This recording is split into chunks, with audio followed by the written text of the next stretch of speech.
సంబంధించి కూడా ఇప్పుడు కౌంటింగ్ అనేది కొనసాగుతోంది.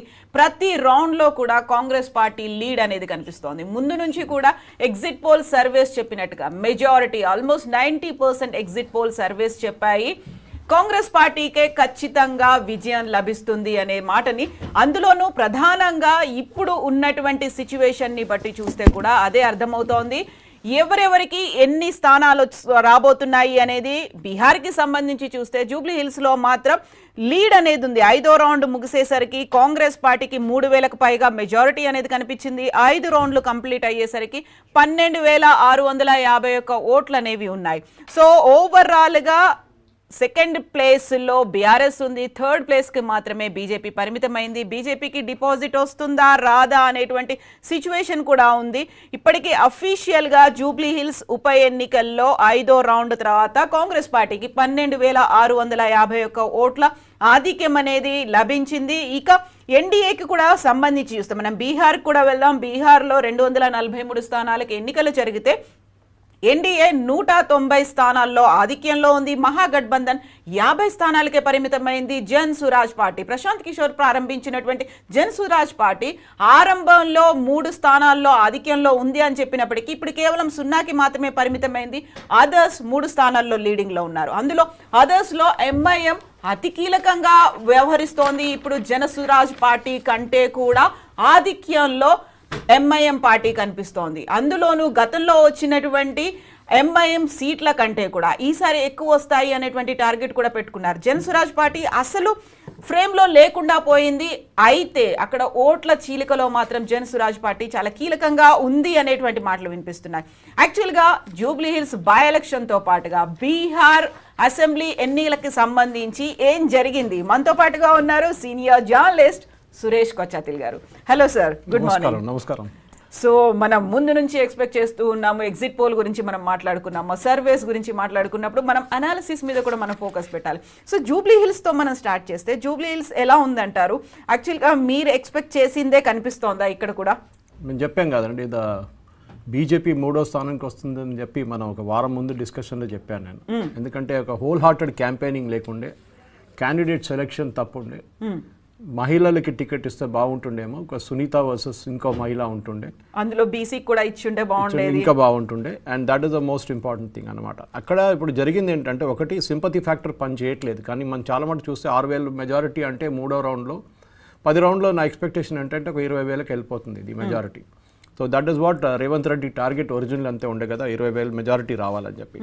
సో డెఫినెట్గా కాంగ్రెస్ అక్కడ చేసిన దానికి ముస్లిం ఓట్ బ్యాంక్ పనిచేసింది. ఎందుకంటే మనం చూసినట్లయితే 190,000 మంది ముస్లిమ్స్ ఉన్న కాన్స్టిట్యున్సీలో 50% ఓట్లు పడితే కూడా వాళ్ళకి 80,000 వచ్చి ఉంటుంది ఓటింగ్.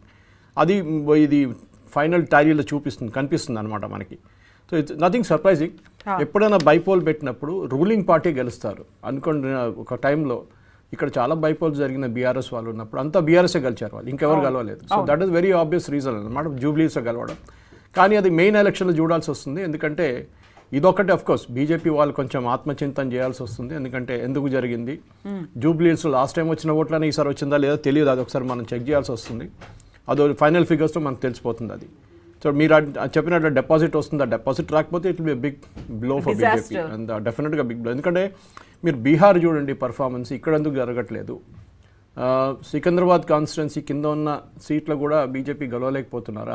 పార్లమెంట్ గెలుస్తున్నారు, అసెంబ్లీ గెలవట్లేకపోతున్నారు. మల్కాజిగిరి దేశంలో అన్నిటికంటే పెద్ద లోక్సభ కాన్స్టిట్యున్సీ, 40 లక్షల ఓటర్స్, అక్కడ కూడా ఒక్క సీటు కూడా అసెంబ్లీ సీట్ గెలవలేకపోతున్నారు. ఇదే అసెంబ్లీ సెగ్మెంట్ కదా.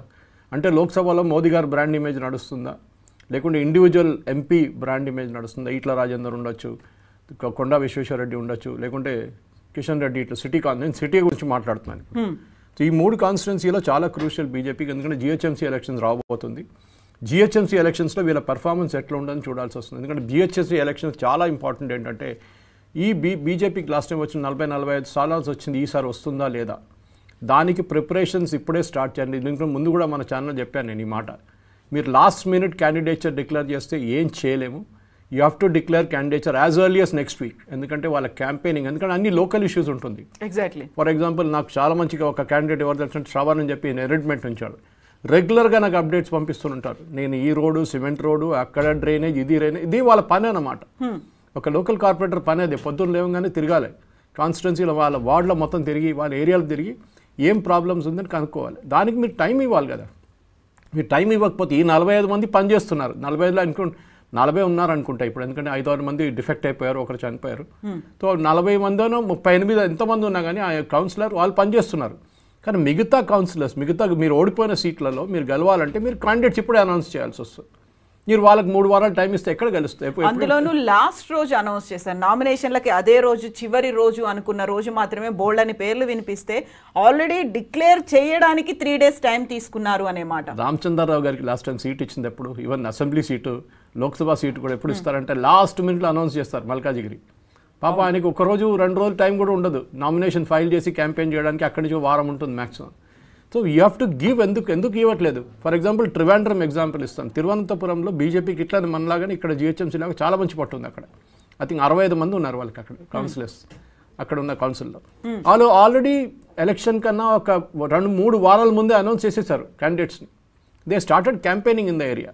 ఈ 65 గెలిచిన వాళ్ళు కాకుండా ఓడిపోయిన వాళ్ళు కూడా క్యాంపెయినింగ్ మొదలుపెట్టారు వాళ్ళ సీట్లని.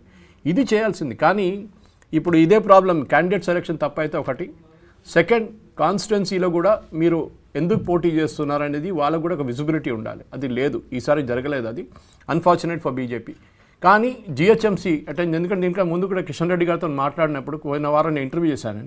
ఆయన అదే అన్నారు, మా నిఘా అంతా ఇప్పుడు జిహెచ్ఎంసీ మీద ఉంటుంది. అయితే జూబ్లీ హిల్స్ని వదిలేసుకున్నారా? నా బాడీ లాంగ్వేజ్లో తెలిసిపోయింది అది.